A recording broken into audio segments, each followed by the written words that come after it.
வணக்கம். பல்லடத்திலிருந்து ஜோதிடர் உமா தேவராஜ். இன்றைக்கி நம்ம பார்க்க போகிற விஷயம் என்னன்னு பார்த்தீங்கன்னா, விநாயகர் வழிபாட்டை பற்றி பார்க்க போகிறோங்க.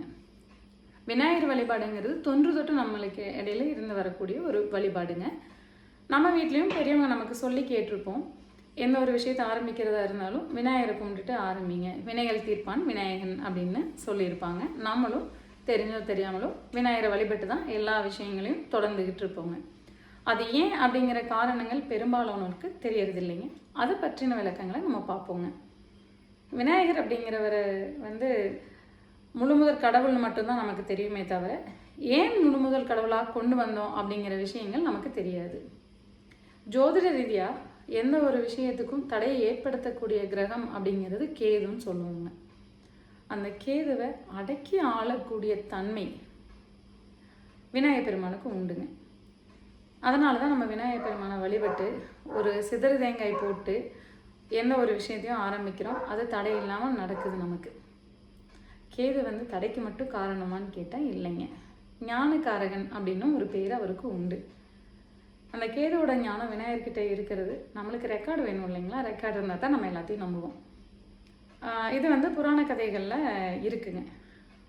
விநாயகரும் முருகரும் அண்ணன் தம்பிங்கிறதும் நம்ம எல்லாருக்கும் தெரியும். இவங்களோட அப்பா அம்மா சிவனும் பார்வதியுங்கிற தெரியுங்க. இப்போ வீட்டில் ஒரு கலகம் ஒன்று வரணும் இல்லைங்களா? அதை பல வடிவத்தில் எடுத்துகிட்டு வர்றாரு நாரதர். கொண்டு வந்துட்டு இது யாரோ ஒருத்தர் தான் சாப்பிடணும், அதை முழுமையாக சாப்பிடணும் அப்படின்னு சொல்கிறாரு. இப்போ 2 குழந்தைங்களுக்கு இடையில சண்டை வருது. அப்போ போட்டி ஒன்று வைக்கிறாங்க. யார் உலகத்தை முதல்ல சுற்றிட்டு வராங்களோ அவங்களுக்கு தான் இந்த பழம் அப்படின்னு சொல்கிறாங்க. செவ்வாயோட அதிபதி முருகனுங்க. செவ்வாய் கிரகம் எப்படிப்பட்டதுன்னு பார்த்தீங்கன்னா, வீரம், ஃபோர்ஸ், ரொம்ப எனர்ஜியாக இருக்கும். ஒரு எனர்ஜி இருக்கிறவங்க யாரும் சும்மா உட்கார மாட்டாங்க இல்லைங்களா? ஸோ முருகப்பெருமான் வீராவேசமாக கிளம்பிடுறாரு. என்னோட மயில் எடுத்து உலகத்தை சுற்றி இந்த பழத்தை நான் அடையிறேன் அப்படின்னு சொல்லிட்டு அவர் கிளம்புறாருங்க. விநாயகர் பெருமான் அறிவுக்காரர் இல்லைங்களா? பெரிய அறிவை வச்சுட்டு அவரால் சும்மா இருக்க முடியாது இல்லைங்க. அப்பா அம்மாவோட காலை சுற்றி எனக்கு அப்பா அம்மாவை சுற்றி வந்தால் உலகத்தை சுற்றி வந்த மாதிரி எனக்கு இந்த பழம்னு சொல்லிட்டு வாங்கிடுறாரு. அப்போது விநாயகரை நம்ம வழிபடும்போது நமக்கு என்ன மாதிரியான ஒரு நாலேஜ் கிடைக்கும் அப்படின்னு பார்த்தீங்கன்னா, எந்த ஒரு வேலையும் ஈஸி வேலை எப்படி முடிக்கிறது அப்படிங்கிற ஒரு நாலேஜ் நம்மளுக்கு கிடைச்சிடும். இது மட்டும் இல்லைங்க, மனவளக்கலையில் நான் கிளாஸ் முடிச்சிருக்கேன். அங்கே சில ஆசிரியர்கள் எங்களுக்கு சொல்லி கொடுத்த விஷயம் என்ன அப்படின்னு பார்த்தீங்கன்னா, விநாயகர் பஞ்சபூதத்தோட தத்துவமாக தான் விநாயகரை வச்சு வழிபடுறோம். நம்மளுக்கு பூதம் அப்படின்னா ஏதோ பெரிய மிராக்கலான விஷயம் அப்படின்னு நினைப்பாங்க. பௌதீகம் அப்படிங்கிறது தான் மொழி வழக்கில் பூதம்னு மாறி இருக்குங்க. 5 பௌதீகங்கள், நிலம், நீர், நெருப்பு, காற்று, ஆகாயம், இந்த 5 இருக்கிறதா இந்த பூமிங்க. இது மேலே தான் நம்ம வாழ்ந்துட்டுருக்கோம். நம்மளோட உடம்புலையும் அந்த 5 தத்துவமும் ஒரு சமமான அளவில் இருக்குங்க. இதில் ஏதாவது கூடுனாவோ குறைஞ்சாவோ நோய் வரும் அப்படின்னு சொல்லுவாங்க. அப்போது நம்ம இந்த விநாயகரை 5 கையோடு இருக்கிறவராக தான் நம்ம பார்க்குறோம். 5 கரத்தனைன்னு சொல்லி தான் நம்ம வழிபடுறோம். அப்போது இது நம்மளுக்கு ப்ரூஃப் ஆயிடுச்சுங்களா? விநாயகருக்கு 5 கரம் இருக்குது, அவர் பஞ்சபூதத்தை ஆளக்கூடியவர்னு. இன்னும் மேலும் ஒரு ப்ரூஃப் இதுக்கு நம்ம எடுத்துக்கலாங்க. நம்ம விநாயகருக்காக செலிப்ரேட் பண்ணக்கூடிய ஒரு அருமையான ஃபெஸ்டிவல் என்ன அப்படின்னு பார்த்தீங்கன்னா, விநாயகர் சதுர்த்திங்க. அந்த விநாயகர் சதுர்த்திக்கு முதல்ல நம்ம அந்த பிள்ளையாரை எப்படி எடுக்கிறோன்னு பார்க்கலாங்க. நிலம் அப்படிங்கிற மண் தத்துவத்திலிருந்து எடுத்து ஒரு உருவமாக செய்கிறோங்க. அடுத்து 2வது தத்துவம், ஒரு உருவத்தை செஞ்சாச்சுன்னா உயிர் வேணும் இல்லைங்களா? அதுக்கு ஆகர்ஷணம் பண்ணுறோம்.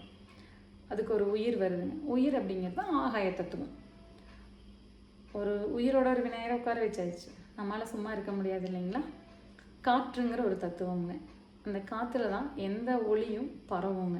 நம்மளோட சவுண்டு வெளியில் வரணும்னா, காற்று இல்லாத ஸ்பேஸில் நின்று பேசணும் அப்படின்னா நம்மளுடைய வார்த்தைகள் வெளியில் வராதுங்க.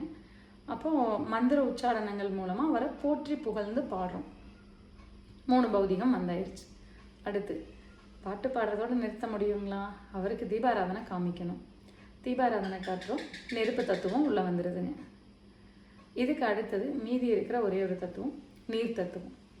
அவரை வழிபட்டு முடித்து எல்லாம் பண்ணிவிட்டு அவரை கொண்டு போய் நீரில் நம்ம கரைக்கிறோங்க. அப்போது இந்த கான்செப்டும் உண்மைன்னு நம்மளுக்கு ப்ரூஃப் ஆயிடுச்சு. அடுத்தது விசித்திர ஜோதிடத்தில் விநாயகரை சந்திரனுடைய அம்சமாக சொல்லுவாங்க. நம்ம எல்லாரும் புராணங்களில் படிச்சிருப்போம். பார்வதி தேவி தான் விநாயகப் பெருமானை உருவமாக்கி உயிர் கொடுத்தாங்க அப்படின்ட்டு. அப்போது அந்த விநாயகப் பெருமானை வழிபடும்போது அவங்களுடைய அன்பும் கடைக்கண் பார்வையும் நம்மளுக்கு கிடைக்குங்கிறது நிதர்சனமான உண்மைங்க. எந்த ஒரு அம்மாவுக்குங்க தன்னோட மகனை புகழ்ந்து பேசினா பிடிக்காது? சாதாரண அம்மாவுக்கே இருக்கும்போது அந்த உமை அவளுக்கு இருக்கும் இல்லைங்களா?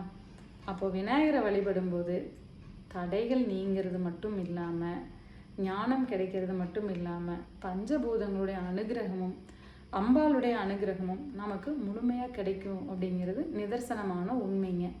இதையெல்லாம் தெரிஞ்சுக்கிட்டு நம்ம எந்த இடத்துல விநாயகர் இருந்தாலும் அவரை வணங்கிட்டு போகும்போது நமக்கு இன்னும் கொஞ்சம் ப்ளசண்ட்டாக இருக்குங்க. மேலும் விநாயகருக்கு நம்ம தோப்புக்கரணம் போடுறோம், அதுவும் யோகாவில் ஒரு ஆசனங்க. இவ்வளோ சிறப்புள்ள விநாயகரை வழிபட்டு நம்மளோட வாழ்க்கையில் செய்யக்கூடிய செயல்களில் எல்லாத்துலேயும் வெற்றி அடையணும். வாழ்க வளமுடன். வணக்கம்.